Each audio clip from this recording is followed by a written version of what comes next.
ден сакам да ве подсетам дека ние имаме една обврска, една работна, морална, човечка и така натаму, да направиме нешто што можеме да бидеме ние горди железничари, да оставиме трага, односно белег и за следните генерации кои што ќе дојдат после нас,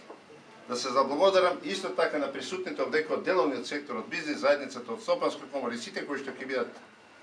сега прочитани за една благодарност за она наша соработка, за она наша подршка која што ни давате во развојот на македонски железници, заеднички со наши заеднички сили.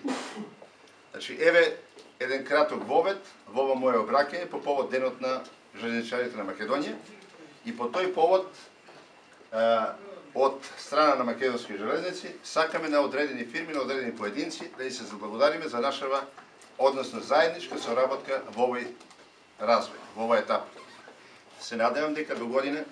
ќе имаме уште повеќе мотив со работа и резултати да покажеме и докажеме дека македонски железници се главниот организатор и транспортер во Македонија. Благодарам.